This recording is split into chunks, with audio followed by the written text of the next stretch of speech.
Bunaqa blogerlar ham kelib turadi oldimizga. Nima Limay bostirib kiradi. Nariga. O'g'itizdan So'ramaylik bolasdan, ishlar ostirami. Qo'lingni perchat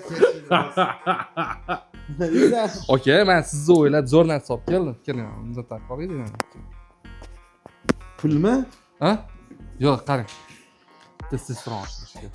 1 ming bitta ko'rdim xal. buni. Testosteron zo'rku. Ha. Aynan siz. Mana shunaqa profilni aytayotibmi nesa? Menda zo'r bo'laman, profilim bor, menda ham bor. Mana shunchalik odamisiz. Mana shunchalik uchun keladi. Menda 40 ming tursa kelmasdi biri. To'g'risida kelaman 40 ming tursa. Kelardi, lekin. Ha, kelaman. Faqat uylanganlar, oila, bola chaqalar oldi. Buni nima qilayman hozir? Bu ertalab ikkita, kechqurun ikkita. Bolam ikkitaligini bildingmi? Nega ma'lum bo'libsizlar? Mana bunda bitta non yeb qo'yib, ham kuchini bermaydi baribir degan. Rahmat. Nima qilayman buni? Tabiiy narsa bu. Ha? Tabiiy narsa. Ani sog'lom odam ham ichsa bo'ladi. Farqi yo'q, tushundingizmi?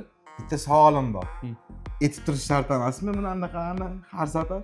Bir kun bittasi keldi, seni davolab kelib, mana beraman sizga, sovg'a qilaman, plan beraman, etib turasiz deydi. Yo'q, aka kechroq qiling. Yo'q, bu dori. Samon prikolim tushunmadingmi? Tushundim. Bu etishardi. Yashayni aytaman-da, bo'ldi tushunganmisiz? Tabiiy. Tabiiy. Bo'ldi ukam. Orqasiga osib qo'ygan. Men bunda bitta ichib ko'raman deb, tabiiymi, tabiiy emasmi, ichib ko'raman. Men o'zimda sinab kiyim beryapman sizga. Keldi. Bizni tomonlagan. Всё.